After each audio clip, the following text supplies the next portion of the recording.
Հայաստանի երկրորդ նախագահ Ռոբերտ Քոչարյանի օրոք գրանցված երկնիշ տնտեսական աճը միայն Քոչարյանի վարչակազմի վաստակը չէ, քանի որ այդ աճի համար պայմաններ են ստեղծվել նաև առաջին նախագահ Լևոն Տեր-Պետրոսյանի իշխանության տարիներին կատարված բարեփոխումների արդյունքում։ Այսօր կառավարության նիստից հետո լրագրողներին նման կարծիք հայտնեց էկոնոմիկայի նախարար Վահրամ Ավանեսյանը։ Ավանեսյանը, հիշեցնենք, անցած տարվա մայիսից է զբաղեցնում էկոնոմիկայի նախարարի աթոռը։ Լևոն Տեր-Պետրոսյանի նախագահության օրոք նույնպես նա զբաղեցրել է էկոնոմիկայի նախարարի պաշտոնը 1996-ից 97 թվականներին, իսկ մինչ այդ 93-ից Վահրամ Ավանեսյանը ֆինանսների նախարարի առաջին տեղակալն էր։ Ռոբերտ Քոչարյանը բազմիցս է ընդգծել, որ իր նախագահության տարիներին գրանցվել է երկնիշ տնտեսական աճ, միաժամանակ քննադատության ենթարկելով ներկայիս կառավարությանը երկրում առկա տնտեսական վիճակի համար։ Նաև պետք է գնահատվի, որ միայն այդ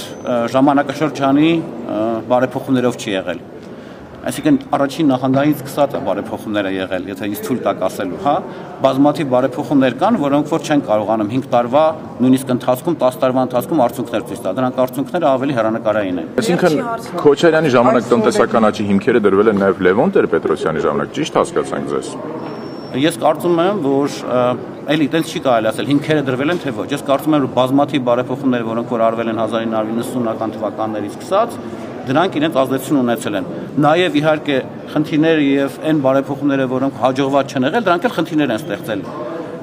Եվ դες շարունակաբար դա լինում է։ Ինչ վերաբերում է շինարարության փուչիկին, որից էլ ծագեց վարչապետ Տիգրան Սարգսյանի եւ երկրորդ նախագահ Ռոբերտ Քոչարյանի բանավեճը, շինարարության 25% Հայաստանի Հանրապետությունում կամ որևէ այլ երկրում մասնաբաժին ընդհանրապես անհնարին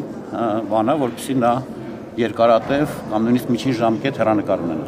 Եվ դեռևս 2006-7 թվականներին, այդ թվում նաև իմ կողմից, համեստ տնտեսագետից, գնահատվում էր, որ պետք է անպայման շինարարությունում անկախ ճգնաժամից պետք է բացասական ուրեմն աճ լինի։ Կան կետեր, որոնց շուրջ Վահրամ Ավանեսյանը համաձայն է Ռոբերտ Քոչարյանի հնչեցրած քննադատության հետ։ Իհարկե կան օրինակ խնդիրներ, որոնք որ բարդացված են, խոսքը վերաբերում է եւ հիպոթեկայի վարկերին, թե ինչքանով պետք է հիպոթեկային վարկերի ընդհանուր աճի գնահատականը համարվի հենց բացարձակ գնահատականներով։